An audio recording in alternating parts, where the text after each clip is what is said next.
قرآن مجید کا سورہ نمبر 11 سورہ ہود۔ سورہ ہود کے متعلق چند مختصر نکات تلاوت و ترجمے کے ساتھ۔ بسم اللہ الرحمن الرحیم۔ سورہ ہود موجودہ ترتیب کے لحاظ سے قرآن مجید کا سورہ نمبر 11 اور ترتیب نزول کے اعتبار سے سورہ نمبر 52 ہے۔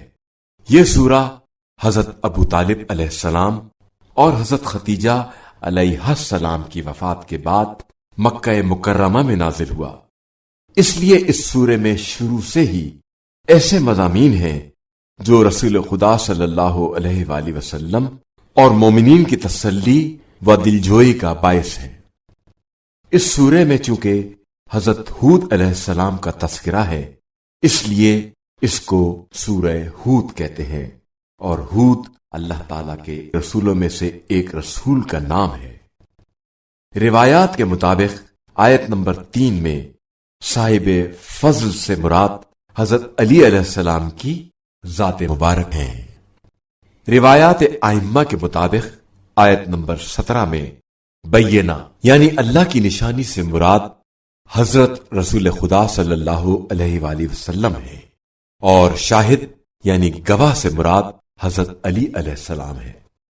آیت نمبر 41 سے 43 تک کے مطابق اللہ کے غضب سے نجات کے لیے نجات کی کشتی میں سوار ہونا ضروری ہے، کیونکہ نبی کے ساتھ رشتہ داری نجات کا ذریعہ نہیں بن سکتی۔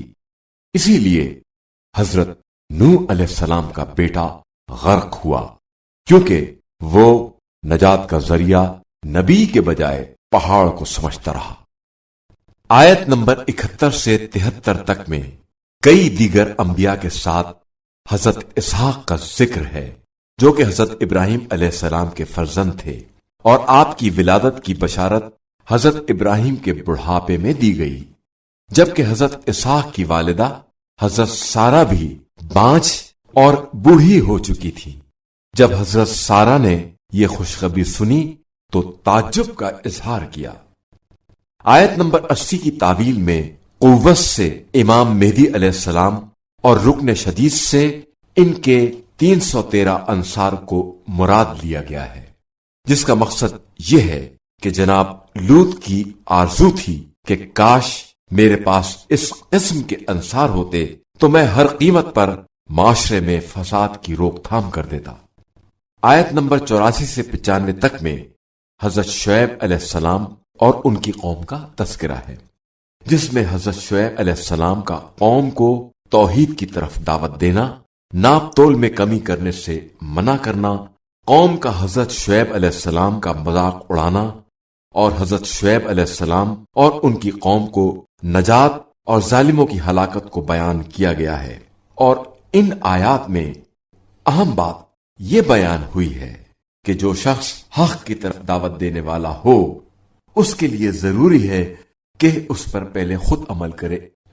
جو شخص کسی مشکل میں گرفتار ہو، وہ اس سورے کو 13 مرتبہ پڑھے تو اس کی مشکل دور ہو جائے گی۔